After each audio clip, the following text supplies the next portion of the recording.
So now that you have been inspired to hack your growth, to be more ambitious, what is actually your ambition when it comes to growing your business? How much growth do you want to create in the coming years? 10 million? 100 million? How about 1 billion in additional revenues? Sounds impossible? Well, let me tell you the story of ProSieben Sat.1. ProSieben is a leading TV media company in Europe, a market leader in Germany and also in many of the other European markets.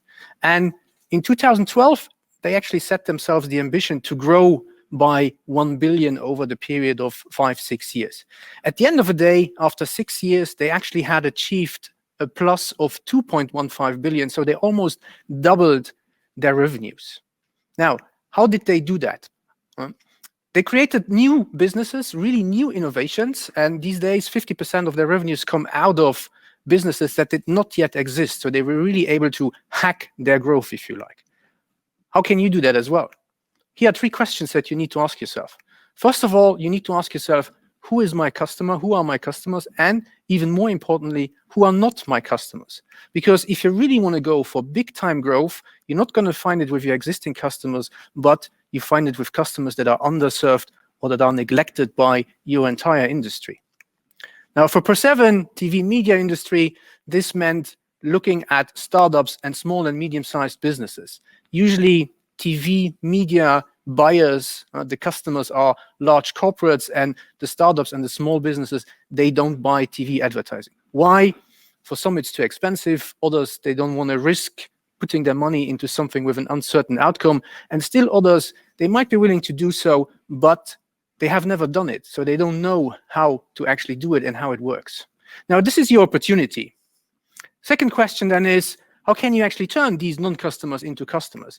And this is where you need to get creative. This is where you need to hack your business and you need to come up with innovative new ideas.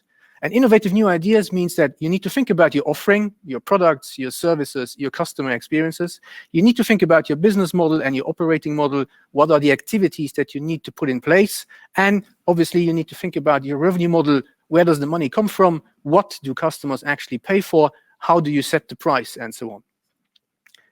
Now, ProSieben came up with an innovative, really new to the world idea. They said, first of all, we're going to give away our media for free. So there is no more risk of spending any money in it.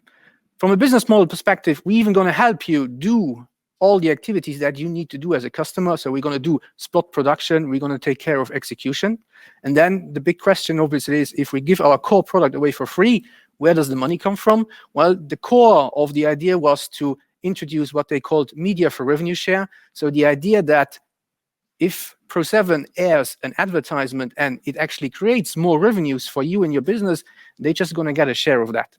And after a certain time, also working with startups, they augmented that idea by introducing media for equity. So they invest with their media power into the companies of their customers and they get a piece of the equity.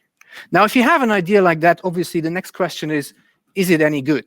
Is this idea really going to be a good one, and is it going to attract your customers? And the key here to know whether it's a good idea or not is to ask yourself, does it create value?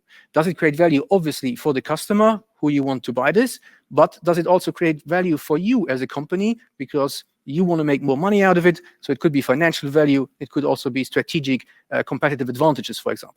And increasingly important these days, it needs to create value for the larger ecosystem that you are embedded in. It needs to create value for your partners. It needs to create value for suppliers, your employees, and everybody you're working with. Now, for ProSieben, obviously, the idea created value for their customers because they got access to media relatively risk-free.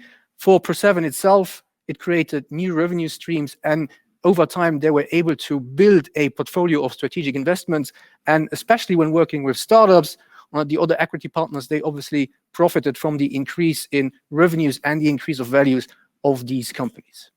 Now, before you tell me, yes, Mark, but this is not going to work with us, consider the words of John Maynard Keynes. It's not so difficult to have good ideas and new ideas. The difficulty is much more of letting going of your old ways of working. Thank you very much.